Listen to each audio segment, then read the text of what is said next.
पहाटेची वेळ होती. गावातल्या छोट्याशा घरातून देवाच्या घंटीचा आवाज येत होता. आरती देवासमोर हात जोडून प्रार्थना करत होती. देवा, माझ्या भावाला नेहमी सुखी ठेव. तेवढ्यात अजय हसत तिच्या मागे उभा राहिला. तो म्हणाला, अगं वेडे, स्वतःसाठीही काही माग. आरती हसली. माझं सुख म्हणजे तू. आईवडिलांच्या अपघाती निधनानंतर अजयनेच आरतीला आईवडिलांची माया दिली. स्वतःचं शिक्षण अर्धवट सोडलं. शेतीत राबला, पण बहिणीच्या शिक्षणात कधीच खंड पडू दिला नाही. आरती ही भावावर जीवापाड प्रेम करायची. भावाला वेळेवर जेवण मिळावं याची ती नेहमी काळजी घ्यायची. गावात सगळे म्हणायचे, ही दोघं फक्त भाऊ बहीण नाहीत, तर एकमेकांचा श्वास आहेत. एक दिवस अजयच्या मित्राने त्याला एक स्थळ सांगितलं. मुलगा चांगल्या नोकरीवर होता. स्वभावानेही खूप चांगला होता. अजयच्या चेहऱ्यावर आनंद फुलला. त्याला वाटलं, माझ्या बहिणीला यापेक्षा चांगलं घर मिळणार नाही. काही दिवसांनी मुलाकडचे लोक आरतीला पाहायला आले. आरतीलाही ते घर आवडलं. दोन्ही कुटुंबांनी आनंदाने लग्न ठरवलं. गावभर आनंदाचं वातावरण पसरलं. त्या रात्री अजय एकटाच अंगणात बसला होता. त्याच्या हातात लग्नाच्या खर्चाची यादी होती. यादीकडे पाहताना त्याच्या चेहऱ्यावरचं हसू हळूहळू काळजीत बदललं. कारण त्याच्याकडे एवढे पैसे नव्हते, पण बहिणीच्या चेहऱ्यावरचा हसू टिकवण्यासाठी तो एक असा निर्णय घेणार होता, जो त्यांच्या आयुष्याला वेगळंच वळण देणार होता. लग्नाची तारीख जवळ येत होती. घरात आनंदाचं वातावरण होतं, पण अजयच्या मनात मात्र काळजीचं वादळ सुरू होतं. लग्नाचा खर्च, पाहुण्यांची व्यवस्था आणि बहिणीच्या संसारासाठी लागणाऱ्या वस्तू, सगळ्यांचा हिशोब करताना त्याच्या कपाळावर घाम फुटत होता. एका सकाळी अजय गावातील सावकाराकडे गेला. तो नम्रपणे म्हणाला, मला थोडे पैसे हवे आहेत. सावकार हसला आणि म्हणाला, पैसे मिळतील, पण बदल्यात तुझी शेती गहाण ठेवावी लागेल. अजय काही क्षण शांत राहिला. ती शेती त्याच्या वडिलांची शेवटची आठवण होती, पण बहिणीच्या आनंदासाठी त्याने क्षणाचाही विचार न करता कागदांवर सही केली. घरी आल्यावर त्याने आरतीसमोर काहीच दाखवलं नाही. तो हसत म्हणाला, तुझं लग्न असं करीन की संपूर्ण गाव बघत राहीन. आरतीच्या डोळ्यात आनंद अश्रू आले. तिला कल्पनाही नव्हती की तिच्या हसण्यासाठी भावाने स्वतःचं सर्वस्व पणाला लावलं होतं. 2 दिवसांनी आरतीला योगायोगाने अजयची फाईल सापडली. त्यात शेती गहाण ठेवल्याचे कागद होते. ते वाचता तिच्या हातातून फाईल खाली पडली. डोळ्यातून अश्रू वाहू लागले. ती म्हणाली, माझ्या लग्नासाठी दादा स्वतःचं आयुष्य उद्ध्वस्त करतोय, हे मी कधीच होऊ देणार नाही. त्या रात्री आरतीने मनात कठीण निर्णय घेतला, जो लग्नाच्या दिवशी संपूर्ण गावाला हादरवून सोडणारा होता. लग्नाचा दिवस उजाडला. संपूर्ण गावात उत्साहाचं वातावरण होतं. घरासमोर मंडप सजला होता. पाहुण्यांची गर्दी वाढत होती.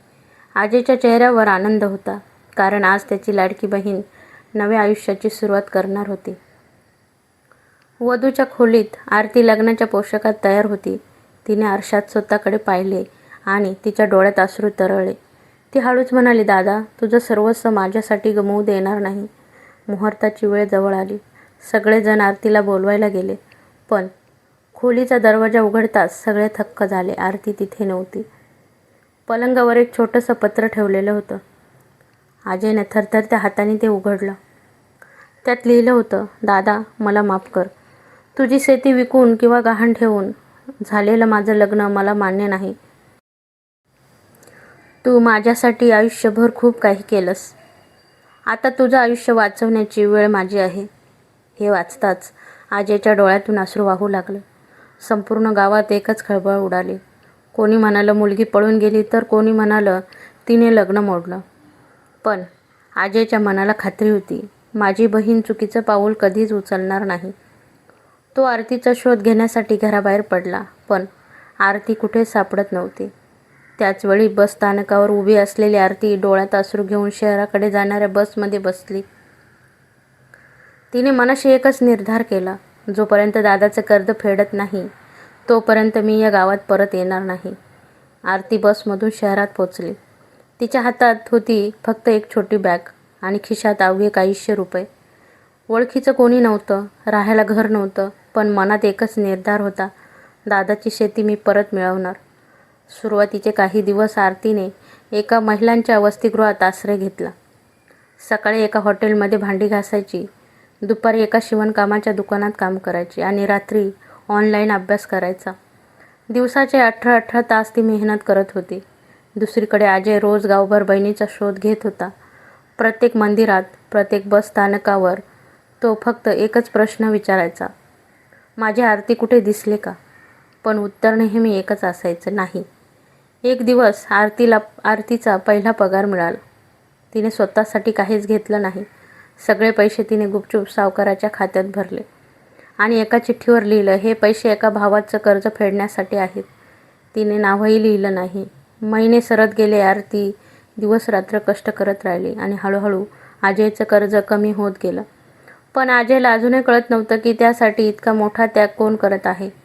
एक दिवस सावकार स्वतः अजयच्या घरी आला. तो हसत म्हणाला, तुझ्या कर्जाचा शेवटचा हप्ता भरला गेला आहे.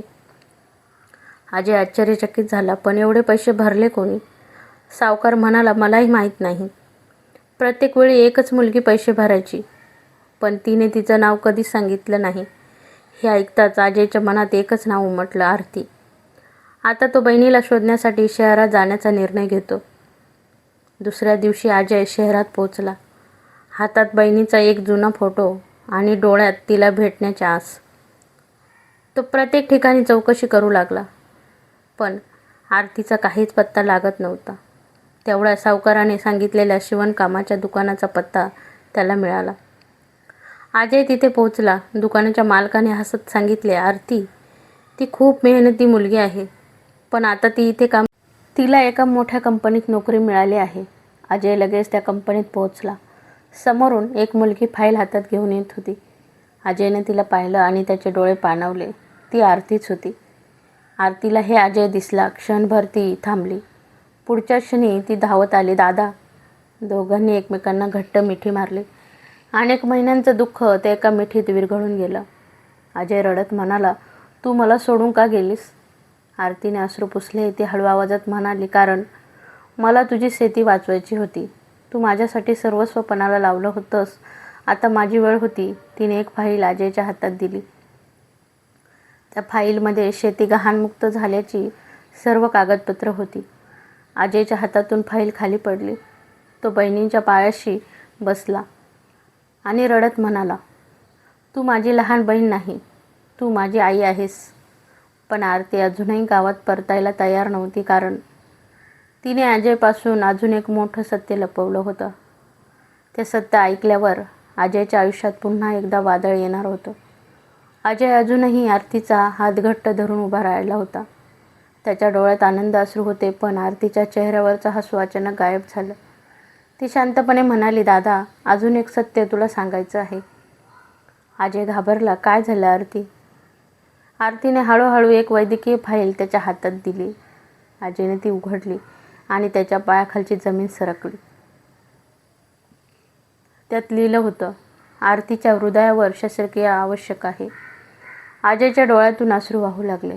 तो रडत म्हणाला, हे सगळं तू माझ्यापासून का लपवलंस? आरती हसण्याचा प्रयत्न करत म्हणाली, कारण आधी मला तुझं आयुष्य वाचवायचं होतं. तुझी शेती परत मिळणं हेच माझं स्वप्न होतं. ती पुढे म्हणाली, जर मी तुला आधी सांगितलं असतंस तर तू पुन्हा कर्ज काढलं असतंस आणि मी ते कधीच होऊ दिलं नसतं. हे ऐकून अजयने बहिणीचे दोन्ही हात हातात घेतले. तो ठाम आवाजात म्हणाला, यावेळी निर्णय मी घेणार. तुझ्यासाठी माझं सर्वस्व जरी विकावं लागलं तरी मी तुला काहीही होऊ देणार नाही. दुसऱ्या दिवशी अजयने शहरातील मोठ्या रुग्णालयात आरतीला दाखवलं. डॉक्टर म्हणाले, शस्त्रक्रिया लवकर करावी लागेल.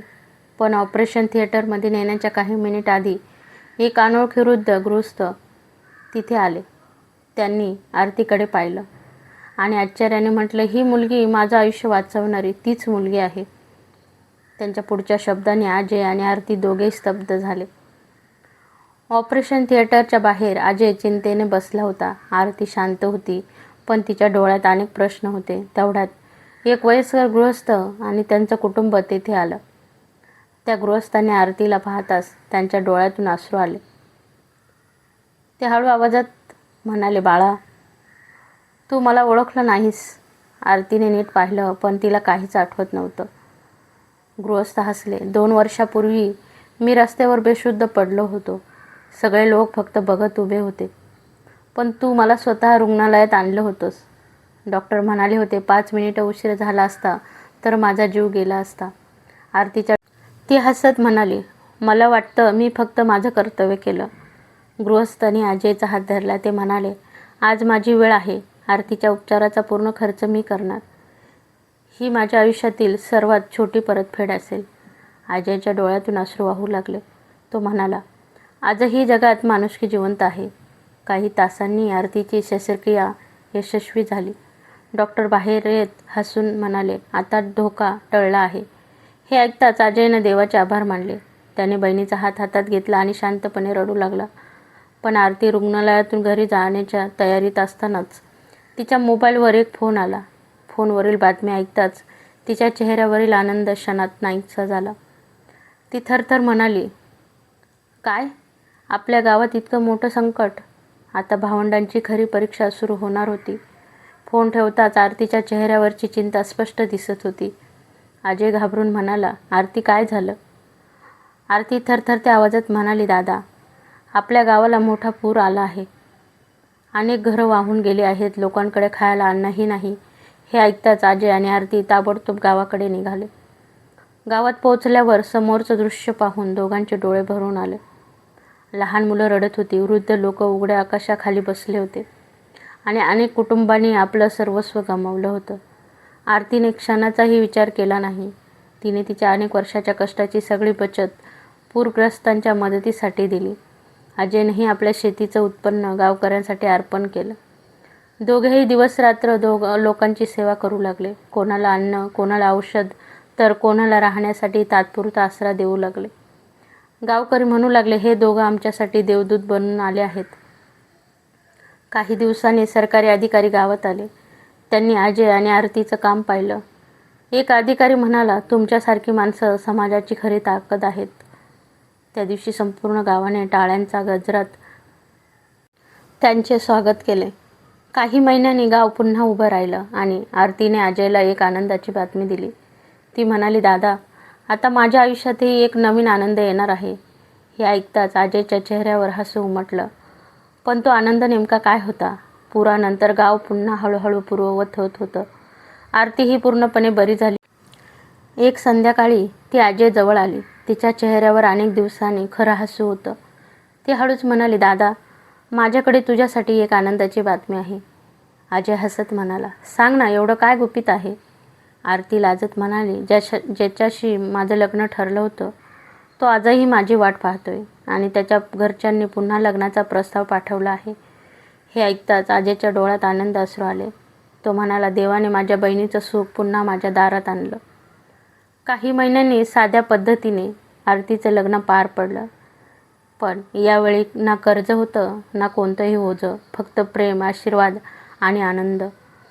पाठवणीची वेळ आली. आरती अजयला मिठी मारून रडू लागली. ती म्हणाली, दादा, तू मला कधीच आईबाबांची उणीव जाणवू दिली नाहीस. अजयही परत म्हणाला, आणि तू मला शिकवलंस की खरं प्रेम म्हणजे स्वतःपेक्षा दुसऱ्याचा आनंद मोठा मानणं. आरती निघून गेल्यावर अजयने गावात आईवडिलांच्या नावाने स्नेह शिक्षण केंद्र सुरू केलं. तिथे गरीब मुलींचं मोफत शिक्षण सुरू झालं. आरती दर महिन्याला त्या केंद्रासाठी मदत करू लागली. उद्घाटनाच्या दिवशी अजयने सर्वांसमोर म्हटलं, माझी बहीण फक्त माझ्या घराचा अभिमान नाही, ती माझ्या आयुष्याची सर्वात मोठी ताकद आहे. आरतीच्या डोळ्यात आनंद अश्रू आले. संपूर्ण गाव टाळ्यांच्या गजरात उभं राहिलं. भाऊ बहिणीचं नातं हे रक्ताचं असतंच, पण त्याहून मोठं असतं प्रेम, त्याग आणि एकमेकांसाठी निस्वार्थपणे जगण्याची भावना. भाऊ बहिणीचं नातं हे फक्त रक्ताचं नसतं, ते त्यागाचं, विश्वासाचं आणि निस्वार्थ प्रेमाचं असतं. आयुष्यात कितीही मोठं संकट आलं तरी एकमेकांची साथ कधी सोडू नका, कारण जगात सगळे बदलू शकतात, पण खरं भाऊ बहिणीचं प्रेम कायम साथ देतं. ही कथा तुमच्या मनाला स्पर्श करून गेली असेल तर व्हिडिओला लाईक करा. तुमचं मत कॉमेंटमध्ये नक्की सांगा आणि अशाच हृदयस्पर्शी मराठी कथा ऐकण्यासाठी आपल्या चॅनलला सबस्क्राईब नक्की करा. पुन्हा भेटू एका नव्या भावनांनी भरलेल्या कथेसह. धन्यवाद.